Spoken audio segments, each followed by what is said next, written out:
Transportation and sailing capability on the Irish Sea in the 17th century is an understudied area of interest that directly affected the direction and intensity of the Trans-Irish Sea expansion of a Scottish Protestant community that I call Ulster Scots land. Still, it's a topic of particular concern to some scholars, most notably historical geographers and archaeologists. The geographer H.J. Mackinder, in a manner consistent with the historical scholarship that was common during the 20th century, described the North Channel of the Irish Sea as the insulation of Ireland, or more simply as an intervening obstacle to human movement.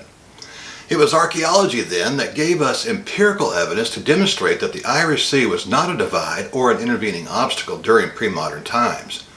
Based on the scholarship of archaeologist O.G. Crawford, who published an article in 1912 that recognized the importance of Western sea routes as a means of distributing Irish natural resources, became something of a model for other geographers. In 1932, Cyril Fox published The Personality of Britain, in which he identified sea routes off the west coast of Europe. He further subdivided these routes into three sections that included the waters of the Irish Sea. Building upon the work of those scholars and others, E.G. Bowen, a Welsh historical geographer, wrote that no longer do we consider that in ancient times the sea divides and the land unites, but on the contrary, that the sea unites and the land divides. In making this observation, Bowen identified ancient sea routes between Belfast Lough, Iona, and Solway Firth. Those routes were established during the Mesolithic period, that's between 8000 and 3000 BCE. As Bowen's scholarship suggests, sea transportation was used by merchants, farmers, and fishers, as well as saints or ministers who lived in the settlements scattered along the seacoasts of Ireland and Great Britain. This was especially true for those who traded goods with markets in London, Dublin, Glasgow, and Edinburgh. The 17th century settlement patterns in southwestern Scotland suggest a strong orientation toward the Irish Sea. Moving inland from the Scottish coast, the topography quickly becomes rugged and the density of human settlements diminishes. Many areas are at 300 meters or 1,000 feet in elevation, and elevations of over 610 meters or 2,000 feet are numerous in the southern portion of the Bonny land, which is situated in the Scottish Lowlands. The ruggedness of the land historically pressed the human population against the sea, and travel across land up until the 17th century and beyond was impacted by the terrain. It was convenient and less costly for the people of the Southwest to use the Irish Sea for transportation. Living near the sea also enabled residents to harvest fish, a great source of protein, while minimizing shipping and transportation costs. Lowland Scots especially relied heavily on Atlantic herring during times of scarcity and times of plenty. The southwest of Scotland has a restricted number of settlements, mostly coastal boroughs that by today's standards are of modest size. They were much smaller in the 17th century. Dumfries, Wigton, Newton Stewart, Portpatrick, Irvine, and Stranraer, for instance, had fewer than 2,000 people each during the plantation era. As Ian White points out, much of the lowlands outside the Central Belt, a region that connects Dundee and Perth to Glasgow and a place where I used to live, were served only by small settlements, barely urban, with populations of a few hundred and the occasional larger town of perhaps 2,000 inhabitants. Most people supplemented their diets with fish, and many of the residents were fishermen who sold their catch to urban markets, including the growing population in and around Glasgow. It would seem then that residents of both the open country and the small towns were accustomed to relying on the sea. Coastal boroughs were tied together by western sea routes that were followed by navigators who knew them well. Sea transportation in the 17th century, unlike in the Mediterranean basin, relied more on traditional methods of navigation. Navigators on the Irish Sea depended on their memories of coastline features and their sense of direction to follow the routes. Mediterranean seafarers, on the other hand, benefited greatly from the work of Venetian, Genoese, and Catalan draftsmen who compiled widely used harbor books which described coastlines, ports of call, and the amount of time required to travel between ports. A harbor book, or portolano, was written by seamen for seamen. The seafarers who plied the waters of the Irish Sea in the 16th century regarded those manuals as sheepskins, and those who held them in high regard were held in contempt. Clearly, machismo is not a modern concept. It was present on the Irish Sea. Navigators on the Irish Sea likely understood that the most favorable time to traverse the North Channel was after the passage of a cold front. The Irish Sea basin is subject to frequent low pressure centers or depressions that bring misty, rainy weather, and when comparatively cold northerly air pushes into the basin, the resulting visibility can be quite outstanding. For navigators who relied upon coastal landmarks, clear skies associated with high pressure centers made sailing easier and safer. Night travel, as experienced by Robert Blair, the Scottish minister who served on both sides of the Irish Sea, was likewise affected by the passage of a cold front, especially with the emerging bright moon shining against a star-filled night. The coastline is in plain view on those nights. Despite the seafaring orientation of the culture area, historians' comments on the North Channel as a facilitator of transportation are not uniform. For instance, Raymond Gillespie holds a different view from that of James G. Leyburn. Immigration to Ulster, according to Gillespie, meant travel across the Irish Sea. Sea travel at the time, he reckons, was often dangerous and uncomfortable. Leyburn, on the other hand, regards the North Channel as much less of an obstacle. The lands of Ulster were, writes Leyburn, visible across the channel from the shores of the southwestern Scotland. Any Scot who had the inclination might now take the short journey across to Ulster. In contrast to Gillespie's arguments that Ulster's economic and social context lay to the south toward the Pale, that's down around Dublin, and not to the west or east toward Scotland and England, Gillespie further notes that the Irish Sea posed many difficulties for both transporting goods and for delivering correspondence.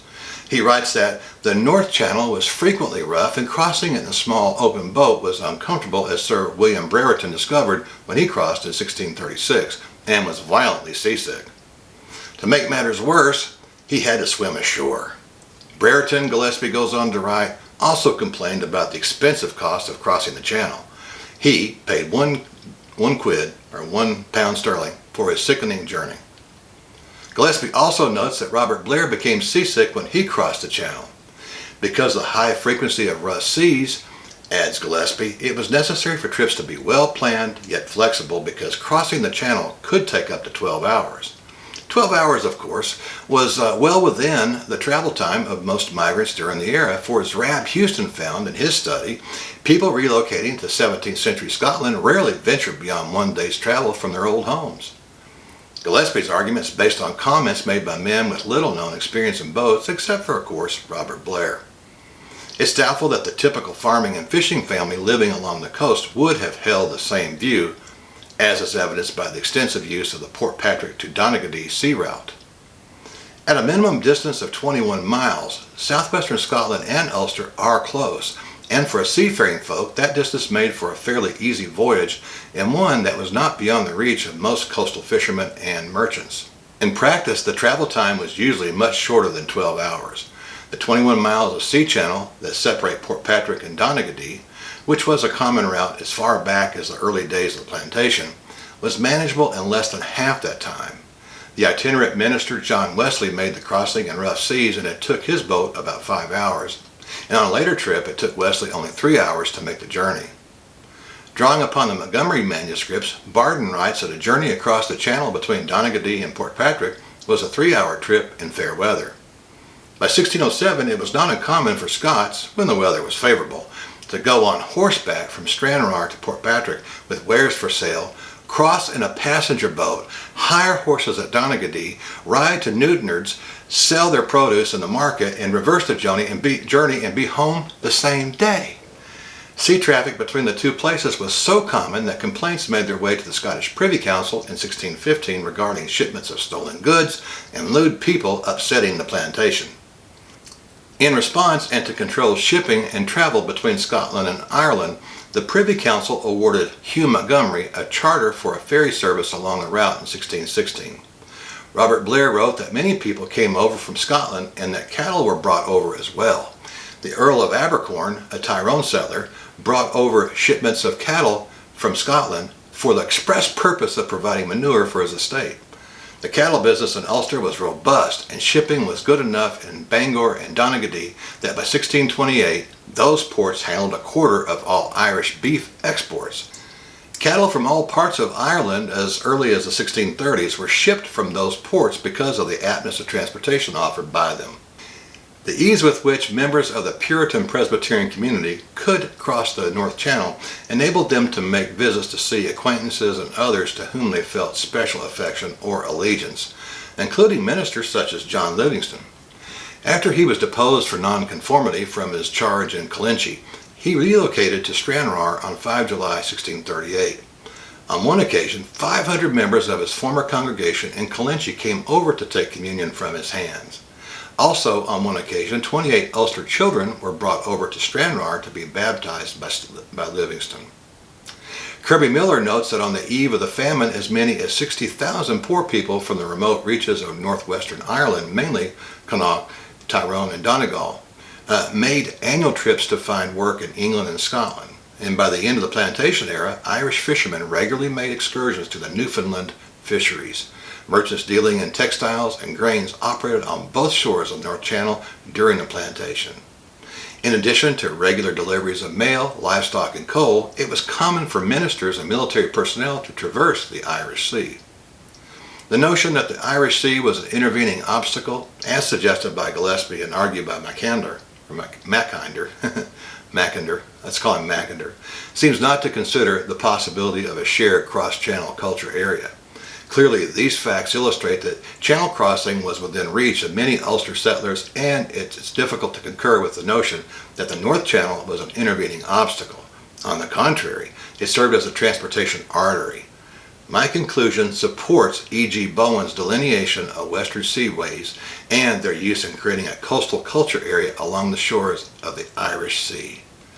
Thank you for joining me today. I enjoyed talking with you, and I hope to see you again here on The Vantage Point. Bye-bye.